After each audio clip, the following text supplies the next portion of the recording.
Quiero compartir con ustedes algunos pensamientos que he estado este último tiempo estudiando y revisando en la Biblia sobre una carta en particular, una carta que escribiera el apóstol Pablo a Tito, ¿ya? Esto es porque estoy preparando un estudio sobre esta carta que luego ahí vamos a preparar en material audiovisual.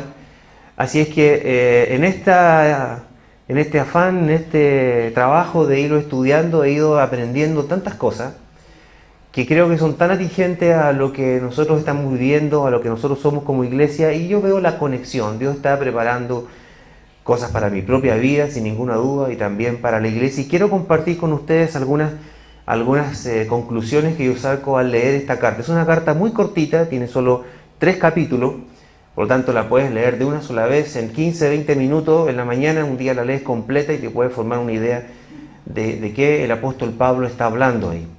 Así es que los que tienen Biblia, yo les voy a pedir que me acompañen a leer pero en realidad 2 versículos más bien de tipo introductorio, porque voy a estar recorriendo la carta completa, haciendo énfasis en algunas cosas que creo que Dios está hablando a mi vida y creo que puede ser de bendición también para ti. Así que abre tu Biblia o tu smartphone, como tú gustes, en la carta del apóstol Pablo a Tito.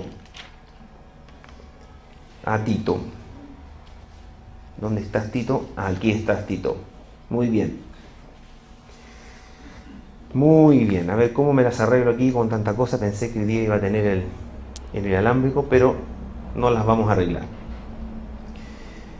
Dice así el versículo 1, solo a modo de introducción. Pablo, siervo de Dios y apóstol de Jesucristo, llamados para que, mediante la fe, los elegidos de Dios lleguen a conocer la verdadera religión, dice.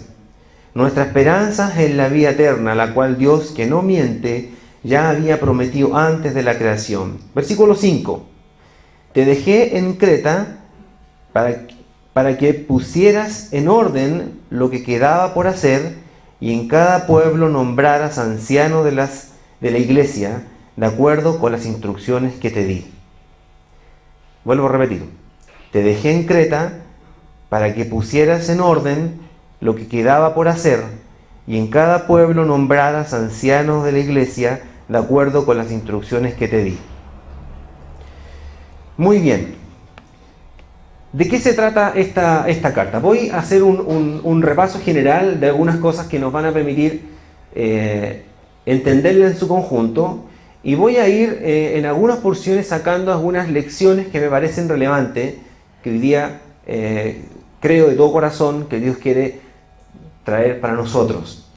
Voy a ocupar un tiempo en hablarte de la carta en general para que tengamos solo el contexto de qué estamos hablando, de qué se trata, y luego voy a ir revisando algunas porciones en forma paulatina, no entrando en detalles específicos, sino que intentando tomar el conjunto, la idea central de lo que el apóstol Pablo está tratando de transmitirnos. Voy a hacerlo para desafiarte, para animarte y para que te despierte la curiosidad por seguirla leyendo y meterse un poco más profundo en el contenido que ella nos tiene. Y estoy seguro que va a ser de profunda bendición para ti. Ahora, ¿quién era Tito? Bueno, Tito era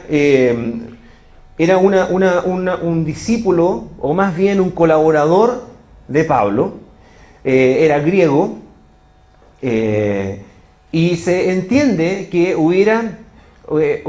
se hubiera convertido en conjunto incluso con Timoteo, porque esta carta de las llamadas pastorales es equivalente, o más bien tiene una estrecha relación con Primera de Timoteo, con Segunda de Timoteo y Tito, las así llamadas cartas pastorales. O sea, Tito entonces era griego y por supuesto aparentemente un converso de Pablo. Así lo llama en algunas partes mi hijo en la fe, por lo tanto uno entiende de que se convirtió junto con Pablo. Ahora, era griego, por lo tanto no estaba circuncidado, y eso cuando ustedes leen hay otra porción donde aparece, desafía a la religión a los judaizantes para que se circuncidara, cosa que finalmente tuvo que hacer. Ahora, por lo tanto, no debería haber sido un judío ni tampoco un prosélito, sino un griego 100%, a diferencia de que es como fue Timoteo, que tenía, ¿no es cierto?, padre griego y una mujer judía. Muy bien. Ya, aunque en el Nuevo Testamento no se hace mención alguna en el ministerio de Pablo en Creta, algunos pasajes darían a entender que Pablo visitó esta isla después que él fue liberado de su primer cautiverio en Jerusalén. Eso es en Roma. Eso sería después del término de la carta a los Hechos. Y por eso que no hay grandes menciones de lo que Pablo hubiera trabajado evangelísticamente en la isla de Creta. Ahora, esta carta está dirigida a Tito, que está ahí. Por alguna razón, Pablo salió de ahí y dejó a Tito en esa isla. ¿Dónde está esta isla? Yo le pedí a Pablo que nos mostrara un pequeño plano para que se formen una idea de dónde estamos hablando. Hoy día la isla de Creta es una isla, está aquí, a ver si me ven, no tengo un puntero. Esa es la isla de Creta, ¿ya? Chipre, Israel está en este sector, ¿verdad? Con el Líbano, Siria, donde hoy día corresponde. Y hoy día Creta corresponde a una zona de Grecia, ¿ya? En medio del mar Mediterráneo está esta isla. Así es que en esta isla, después del primer cautiverio que tuvo Pablo en Roma, se cree que Pablo evangelizó junto con Tito esta región y muchos se convirtieron y muchos grupos se establecieron y iglesias se levantaron en esta isla. Por lo tanto, Pablo lo que hace es comisionar a Tito para que se quede en esa zona. Él sale de ahí y le deja instrucciones a desarrollar en la formación del conjunto de las iglesias que se estaban levantando en esa isla en Creta. Es una carta que debería haber sido escrita aproximadamente alrededor del año 64 después de Cristo. Y por supuesto, como propósito central, encomienda a Tito para que continúe con la obra de establecimiento de iglesias en esta isla. Esto lo voy a dejar. Voy a dejarlo acá porque lo que tengo para leer con ustedes ya lo tengo escrito. Muy bien. Eso es lo que dice el versículo 5. Miren, lea conmigo el versículo 5, lo leímos varias veces. Te dejé en Creta para que pusieras en orden lo que quedaba por hacer y en cada pueblo nombraras ancianos de la iglesia de acuerdo con las instrucciones que te di. Ahora, poner en orden. Y ahí hay una cosa clave, poner en orden. Tito tenía dos propósitos: poner en orden, nombrar líderes, nombrar ancianos. Ahora, poner en orden tiene que ver con dos áreas de la vida de la iglesia, y es lo que se relata en toda la carta. Dos áreas de la vida de la iglesia. Por un lado está el rol de liderazgo, y por otro lado, la conducta cristiana de sus miembros. Por lo tanto, toda la carta, los 3 capítulos, se enfoca principalmente en estos dos puntos. Por un lado, instrucciones al liderazgo cristiano que debía establecerse y que Tito tenía la función de colocar, pero por otro lado hay un fuerte énfasis en la conducta cristiana que los miembros de las iglesias debían tener. El versículo 12, ¿quién lo tiene por ahí que lo quiera, me lo pueda leer? A ver, ¿quién se atreve a leerlo? Yo la leo. Dice así, 12. Dígalo. Dice, uno de ellos, su propio profeta, dijo: los cretenses siempre mentirosos, malas bestias, ladrones ociosos. Uf, qué increíble. ¿Qué es lo que pasaba aquí? Los cretenses, como población de la isla, tenían mala fama. Esa es la verdad. Tenían muy mala fama de su conducta social, moral, personal. Y dentro de los propósitos que tiene Pablo es entregar a los cristianos lo que debe ser una conducta cristiana, porque inevitablemente la iglesia, cuando se establece en los lugares, se ve afectada por su entorno. Uno ve aquí con tanta claridad cómo llega el reino de Dios a un lugar, transforma las vidas de las personas, ¿verdad? Transforma la sociedad, trae los principios del reino, la moral, las buenas costumbres, las buenas obras, lo que es correcto, los principios del reino, transformando la comunidad. Así tiene que ser. Entonces Pablo está en esta carta llamando a Tito para que ponga en orden, y también le da instrucciones muy prácticas de lo que debe ser la conducta cristiana de los cristianos en esa isla, porque como era la población, estaba permeando la conducta también de los cristianos en las iglesias que ahí se estaban levantando. Así que había que poner en orden eso. Ahora, como contenido central, uno puede establecer unas afinidades muy grandes con 1 Timoteo. Ambas están dirigidas a hombres jóvenes, de las cuales se les había asignado posiciones de responsabilidad y liderazgo en sus respectivas iglesias. Eso cuando Pablo no estaba.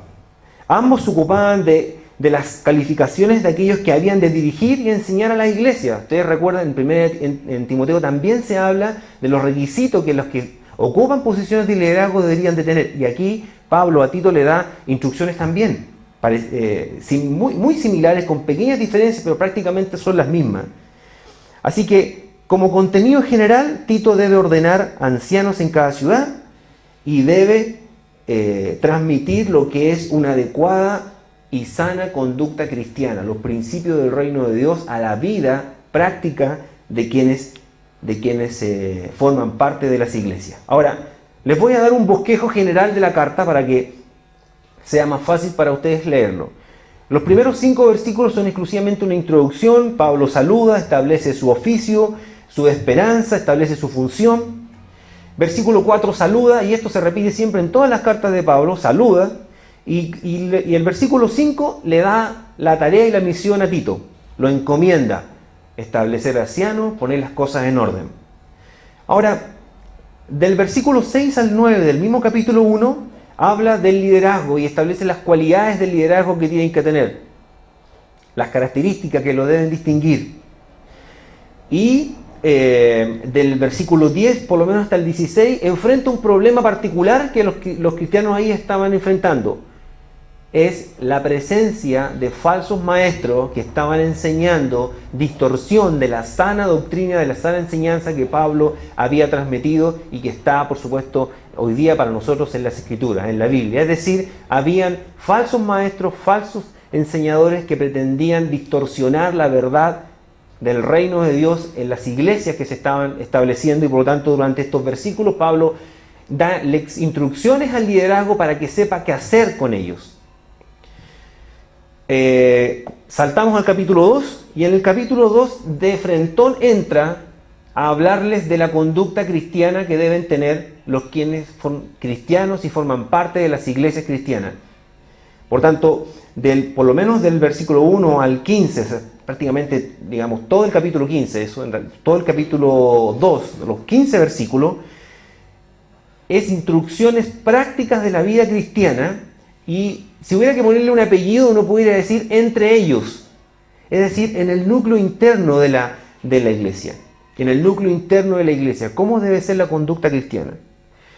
Cuando llegamos al capítulo 3, también sigue hablando de la conducta cristiana, pero Pablo tiene una mirada hacia afuera, es decir, cómo debe ser el comportamiento, la forma de funcionar e incluso de relacionarnos con la sociedad, fuera del núcleo interno de la comunidad donde las iglesias se habían establecido. Eso por lo menos hasta el versículo 7 del capítulo 3. Del versículo 8 en adelante son instrucciones más bien finales, enseña algunas verdades, digamos, espirituales en forma general. Hay un llamado específico a evitar la disensión, es decir, en contra de la división, y finalmente termina del versículo 12 en adelante simplemente despidiéndose. Ahora, hasta aquí no he dicho nada muy significativo, ¿verdad? Solamente introducción, y la verdad es que si llegara hasta aquí, la verdad es que sería una completa decepción. Esta prédica no corresponde. Así que vamos a entrar en materia. Muy bien. Yo tengo en el corazón poner hoy día un poco de énfasis en lo que menciona en virtud del liderazgo. Pablo es profundo al hablar del rol que tiene el liderazgo, la responsabilidad que tiene, el rol que juega. Y yo quiero ir recorriendo algunos pasajes donde se enfatiza eso. Yo no sé si... yo no conozco a todos, ni sé si todos están o han tenido alguna vez algún rol de liderazgo. Pero si lo tienes o lo vas a tener, es bueno que conozcas estas verdades, porque le dan peso a la importancia del rol que Dios nos ha asignado. Ahora, parte en el versículo 6 estableciendo los requisitos de los líderes. Y usa dos palabras para referirse a ellos. Por un lado, ancianos y obispos. Y la verdad es que son prácticamente intercambiables, sea una usa o el otro. Pero cada una de ellas tiene funciones específicas. Y lo más probable que Pablo aquí está pensando en el liderazgo principal de una iglesia. ¿Ya? Uno ve en el liderazgo de Pablo y en el establecimiento de las iglesias que mucho de su accionar era un liderazgo corporativo o es más bien un liderazgo grupal de la iglesia. Es decir, establecía ancianos o líderes en plural. Y aquí está hablando, por tanto, de líderes en plural, de líderes principales en plural. Y habla de ancianos designando una mayoría de edad. Y eso tiene que ver, como primera lección, tiene que ver con una componente de experiencia. Es decir, la gente que ocupa lugares de liderazgo no puede ser neófitos, son personas que Dios les ha hablado, les ha enseñado, han desarrollado ministerio, hay ejercicio de por medio. Y por lo tanto, Pablo usa esta palabra de anciano para denotar la connotación de experiencia. Pero usa otra más y dice obispo. Tiene la idea de supervisor, alguien que vela por el cuidado y el orden en la dirección correcta de una obra. Así que todo eso son roles o funciones que en el liderazgo se establecen. Por un lado, con una cualidad intrínseca que tiene que ver con una persona que no es un neófito, sino que es una persona con experiencia y con desarrollo ministerial con fruto. Y por otro lado, una persona que vela como supervisor porque hay una dirección que hay que seguir, que Dios está marcando y hay que, por lo tanto, velar para que esa visión que Dios ha marcado se mantenga. Ahora, yo no sé si a ustedes les llama la atención, pero aquí se usa una palabra y se repite 2 veces, intachable o irreprensible. Y yo no sé si alguno de los líderes o no es intachable o irreprensible. Créame que yo no lo soy, ¿verdad? Créame que yo no lo soy. Entonces, ¿cómo se entiende esto? Bueno, yo creo que lo que está haciendo Pablo es establecer la meta, es decir, establecer el ideal, establecer a dónde tenemos que apuntar. La vida cristiana es un caminar, lo menciona más adelante en esta carta, en donde vamos aprendiendo, creciendo, amoldando nuestra vida a la estatura, dice, de quién es Cristo, a su carácter, a su vida. Y por lo tanto, el cristiano y el liderazgo también va creciendo. Y Pablo establece ahí arriba, ¿dónde debemos llegar? Ahora, enumera 11 objetivos. Y yo no pretendo entrar en el detalle específico de cada uno de ellos ni explicarlo. Pero están ahí. Y por lo tanto, es responsabilidad de quienes ocupan labores de liderazgo que midamos nuestra vida en virtud de los principios del liderazgo que Dios ha establecido a través de las cartas de Pablo. Así que, ¿quién tiene por ahí el versículo 7 al 8? Que me lo lea, a ver.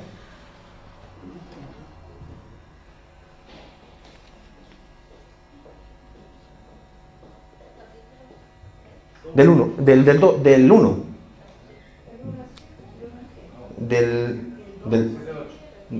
El 7 del 1. El 7 del 1. Estamos en el capítulo 1 aún. Léelo. El obispo tiene a su cargo la obra de Dios y por lo tanto debe ser intachable, no arrogante, ni iracundo, ni borracho, ni violento, ni codicioso de ganancias mal habidas. Al contrario, debe ser hospitalario, amigo del bien, sensato, justo, santo y disciplinado. Muy bien, muy bien. Así que 11 adjetivos, 5 habla en contra de vicios y 6 de virtudes. 6 de virtudes. Mira, nuevamente, no arrogante, ni iracundo, ni borracho, dice, ni violento, ni codicioso de ganancias mal habidas.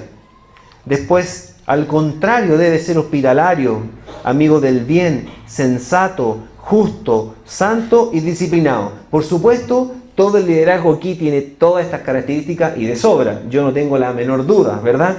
Pero para los destinatarios de esta carta tenían serios problemas con esto. Y Pablo tiene que establecer una línea, un estándar que es correcto para quienes ocupan roles de influencia dentro de la congregación. Ahora uno dice, bueno, ¿por qué Pablo es tan exigente con todo esto? ¿Por qué hace lo que hace y dice lo que dice? Y yo quiero poner énfasis en cómo comienza el versículo 7 y mira la relevancia, lo que Dios ha encargado en manos del liderazgo. El obispo tiene a su cargo la obra de Dios. Es la obra de Dios. Es la obra de Dios y merece una dedicación entera, completa, con dignidad, con santidad, con trabajo, con dedicación, con una moral y una calidad de virtud alta, porque es la obra de Dios. Hay algunas traducciones que hablan acá, que lo traducen no como obra de Dios, sino que habla de, tiene a cargo la familia de Dios. La familia de Dios. Y nuevamente se ve esta característica tan fuerte en Pablo, como él mira a la iglesia. La iglesia es una familia, un lugar donde las personas se encuentran en amor, en unidad, en ayuda mutua. Es la obra de Dios que transforma el mundo. Es la iglesia lo que está en conjunto, es la esperanza del mundo. Es la iglesia la que transforma la sociedad en que se encuentra con el reino de Dios. Es el lugar donde habita la presencia de Dios. Por lo tanto, trabajar en la casa de Dios, trabajar en la obra de Dios, trabajar en la familia de Dios, en la iglesia, es de una responsabilidad enorme. Vidas están en juego y vidas que tienen una proyección hacia la eternidad. Y por eso que Pablo pone una altura tan alta y donde tenemos que caminar para conformarnos al ideal que Dios tiene para la vida cristiana del liderazgo. Muy bien. Ahora, ya mencionamos algo sobre esto de intachable. La verdad es que ¿quién puede ser intachable? ¿Usted es intachable? ¿Yo soy intachable? La verdad es que no. Pero Pablo presenta ese ideal y allá tenemos que caminar. Es la obra de Dios y tenemos que hacerla bien. Tenemos que hacerla bien. Ahora, el versículo 9 dice así: debe apegarse a la palabra fiel, según la enseñanza que recibió, de modo que también pueda exhortar a otros con la sana enseñanza y refutar, dice, a los que se oponen. Ahora, uno no puede entregar lo que no se tiene. El líder se apega en el sentido de que retiene a su vida lo aplicado para enseñar a otros y defender o refutar la sana enseñanza, la sana doctrina, los principios del reino hacia la vida cristiana. Por lo tanto, Pablo está haciendo un llamado a que el ejercicio o el rol del liderazgo tiene que ver con ser fieles a la sana enseñanza, a la sana doctrina, a los principios del reino y a enseñarlos a otros, a exhortar a otros a que anden en las sanas enseñanzas de los principios del reino de Dios y más aún, refutar a los que se oponen. Refutar a los que se oponen. Es decir, hay una defensa de la fe. En eso de administrar es de cuidar a la grey de Dios, cuidar a las ovejas para que su vida sea una vida que esté conforme a los principios de Dios. Ahí hay bendición. Ahí hay bendición. Y no solamente eso, sino que incluso incluso refutar a los que se oponen, porque hay oposición. La iglesia, hay confrontación de reino. Vivimos en un tiempo en donde el reino de Dios se establece, pero el reino de Satanás está activo. Y por lo tanto, muchos se oponen a la verdad de Dios, a los principios del reino de Dios, y es tarea, según Pablo, del liderazgo, defender esa obra. Ahora, en resumen, un resumen breve de lo que hemos dicho hasta ahora. Líderes, está diciendo Pablo, líderes, designen a líderes preparados para que compartan el ministerio. Reproducción. Pablo está hablando con Tito, Tito está hablando con la iglesia, y en la iglesia se están estableciendo líderes. Reproducción.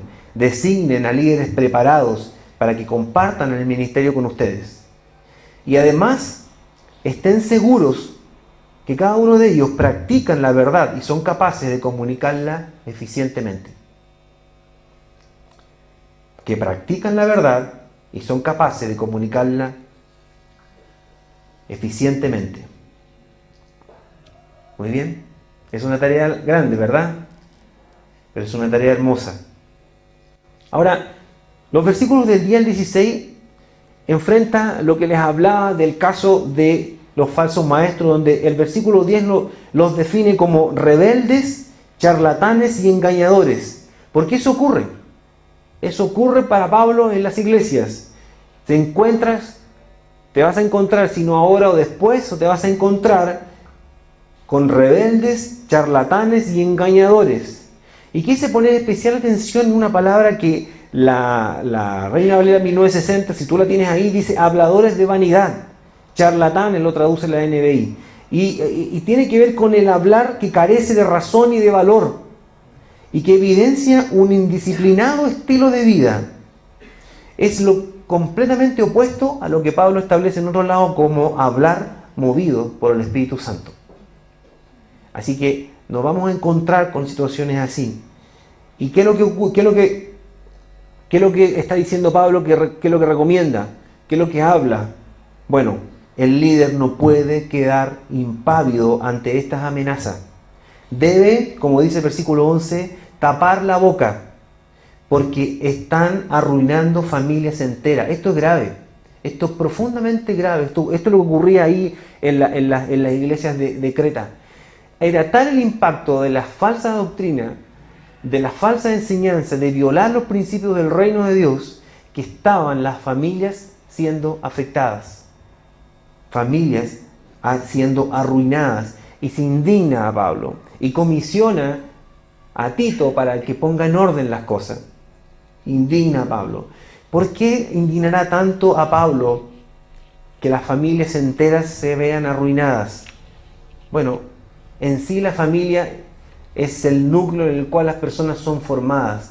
El primer lugar donde aprendemos los principios del reino de Dios, donde aprendemos carácter, valores, principios. Cuando la familia en su conjunto empieza a verse debilitada, una sociedad se empieza a ver debilitada.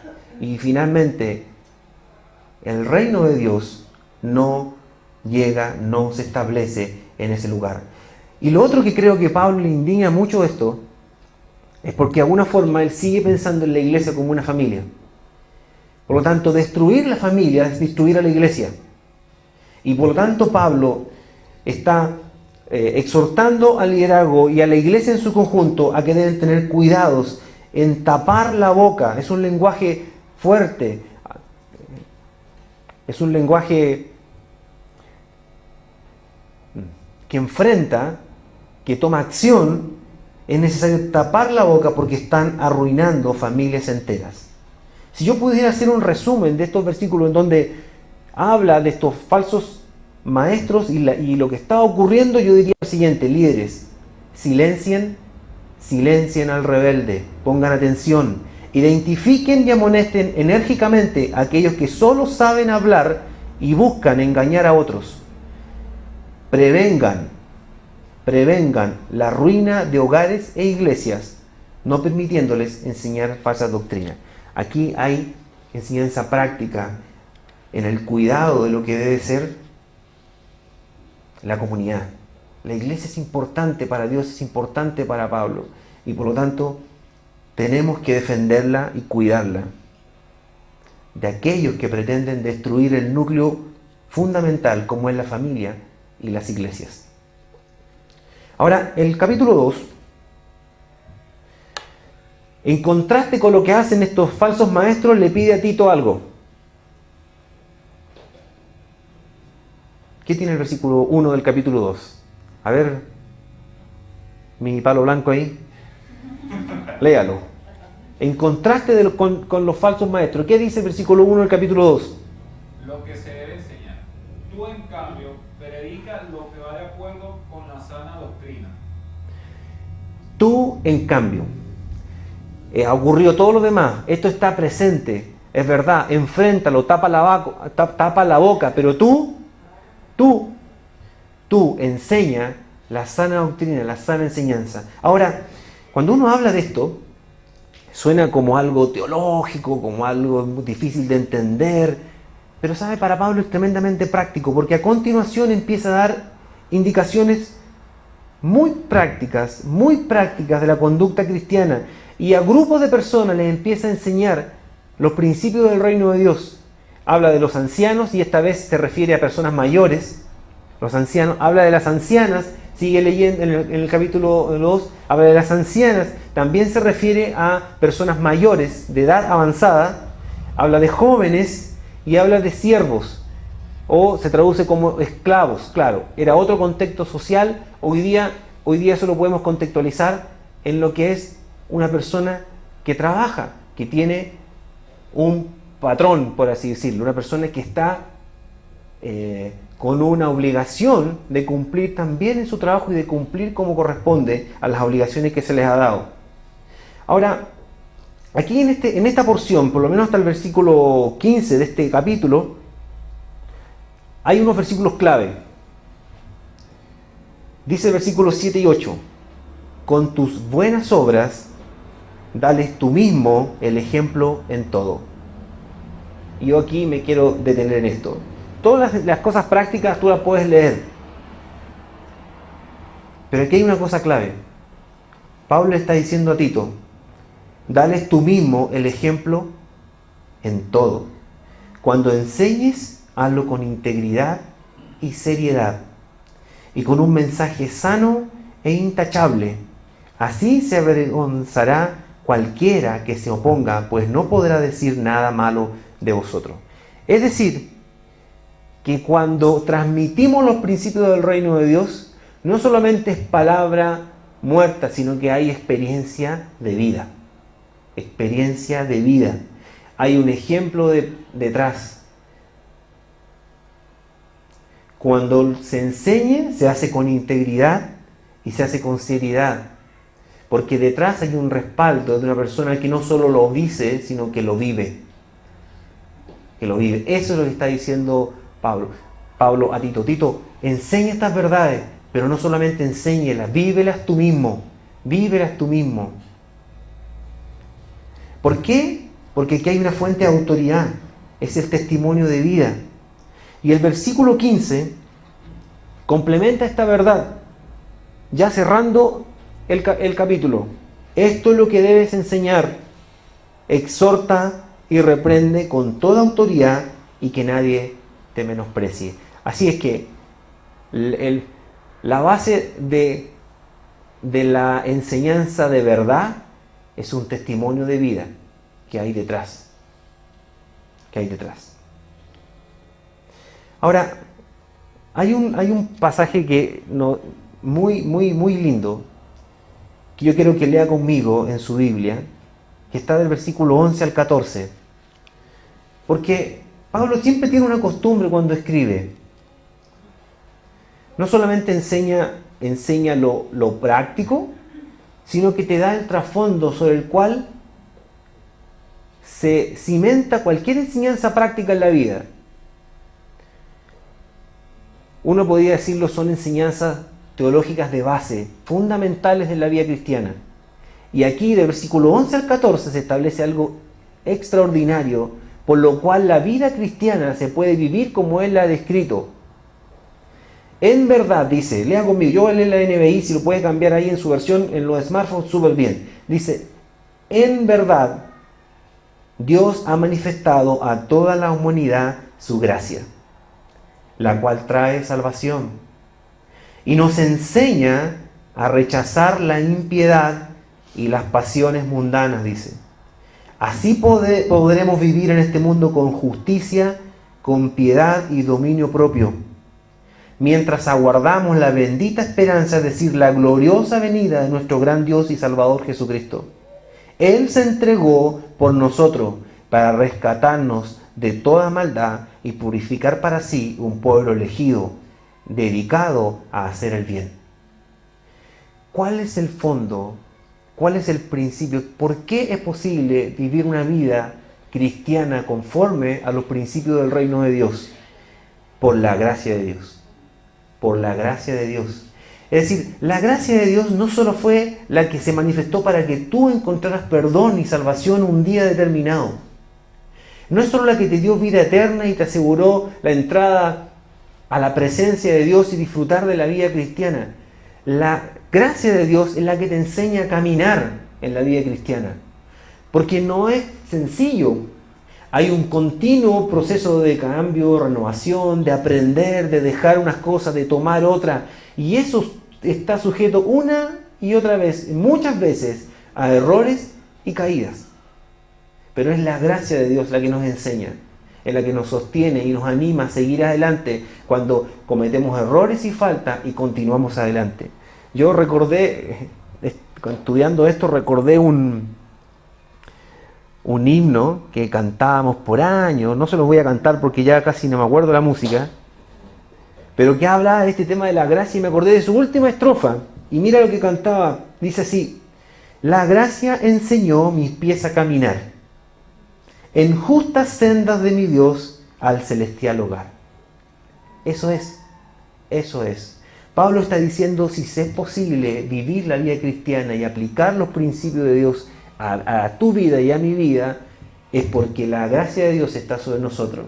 Y por lo tanto, si hay dificultades, hay debilidades, hay caídas en el camino, la gracia de Dios te toma y te levanta para seguir adelante y ser conforme a la imagen de Cristo, de su carácter y de su vida.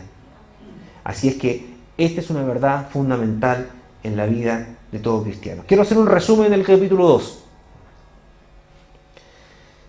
3 cosas. Líderes, asuman un papel activo en enseñar a otros cómo vivir, vivir de manera ejemplar, con autocontrol y vidas fructíferas. Eso es un resumen de lo que Pablo está transmitiendo acá. Enseñen a otros a vivir de manera ejemplar, con autocontrol y vidas fructíferas. Líderes, enseñen tanto el precepto como con el ejemplo. Por tanto, sean ejemplos de excelente carácter y no permitan que sus palabras sean ocasión para que los acusen. Y por último, líderes, exhorten y reprendan con toda autoridad, con autoridad de vuestro ejemplo, y la entregada por quienes los llamó a la tarea, Por eso dice ese último versículo: no acepten menosprecio. Muy bien, ya estoy terminando. Del capítulo 3, solo unos breves comentarios. El capítulo 3 habla de la conducta cristiana, pero lo enfoca hacia afuera. ¿Y quién me lee el versículo 1, por favor, del capítulo 3? Y con eso va a quedar claro. Versículo 1 y 2.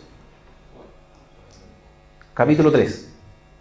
Recuérdales a todos que deben mostrarse obedientes y sumisos ante los gobernantes y las autoridades.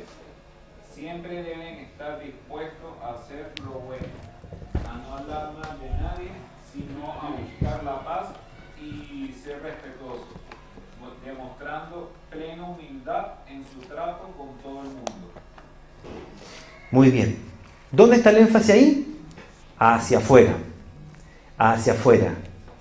Recuérdales a todos que deben mostrarse obedientes y sumisos para los gobernantes y las autoridades. Siempre deben estar dispuestos a hacer lo bueno, a no hablar mal de nadie, sino a buscar la paz y ser respetuosos, demostrando plena humildad en su trato con todo el mundo. Ahora, los versículos que vienen es otra verdad fundamental de la vida cristiana, cuando tú lees del versículo 3 en adelante, porque vuelve a hacer una reflexión profunda de por qué tenemos que vivir de esa manera. Y lo hace el apóstol mirándose a sí mismo. Dice que nuestro comportamiento hacia los demás, a los otros, tiene que ser con humildad en su trato con todo el mundo. Y Pablo se mira a sí mismo y empieza a decir, porque nosotros o porque ustedes éramos en otro tiempo. Es decir, empieza a revisar cuánto Dios ha transformado nuestras vidas, de dónde nos ha sacado, lo que ha hecho en nuestra vida, los milagros que ha ejecutado, transformando nuestro carácter, nuestras prioridades, nuestros intereses, nuestras pasiones. Y cuando nos miramos a sí mismos de cómo Dios ha transformado nuestra vida, entonces dice, nosotros también hacia los otros vamos a tener paciencia, comprensión, apoyo, gracia, amor hacia los de afuera. Ese es el énfasis. Es el énfasis de los versículos que vienen. Y por último, quiero leerles uno de los últimos versículos de esta carta, el versículo 14, que es casi un resumen general. Dice así, que aprendan, Pablo está escribiendo a Tito, y le está diciendo, mira Tito, preocúpate de esto, que aprendan los nuestros a empeñarse en hacer buenas obras, a fin de que atiendan a lo que es realmente necesario y no lleven una vida inútil. Buenas obras, buenas obras. Esta es una expresión que se repite en toda la carta. 1, 2, 3, 4, 5, 6 veces. Y la primera mención que se hace de esta expresión, buenas obras, es lo que ocurría con los falsos maestros, que ellos incentivaban a la iglesia a no ejecutar buenas obras. Y todas las demás, Pablo empieza a repetir una y otra vez la necesidad de que los cristianos se ocupen buenas obras, se ocupen en realizar buenas obras, buenas obras. Es una conducta y un carácter cristiano que refleja los principios del reino de Dios en la comunidad donde se encuentra. Muy bien. ¿Por qué todo esto? Porque la iglesia es importante. Porque la iglesia tiene un rol que jugar clave en lo que es la bendición del mundo en que nosotros vivimos. Y la iglesia no es solo la comunidad como conjunto, sino que es la vivencia de cada uno de sus miembros en su relación con la comunidad. Y Pablo entonces está preocupadísimo de que su conducta y su comportamiento en medio de la comunidad sea con buenas obras, reflejando el carácter de Cristo, reflejando los principios del reino de Dios y entregando instrucciones precisas para que su comportamiento y su vida sea conforme al reino de Dios. He hecho énfasis en muchas de las enseñanzas que entrega al rol de liderazgo, porque Dios ha depositado ahí una confianza enorme, y la responsabilidad que tenemos de ayudar a otros para que sus vidas reflejen el reino de Dios es fundamental. Y a veces se requerirá mucha paciencia, se requerirá valentía también para poder defender la verdad de Dios, pero la tarea es noble, es hacer tesoros en el cielo, donde dice la Biblia que ni el óxido ni la polilla corrompen, fruto eterno para la gloria de Dios.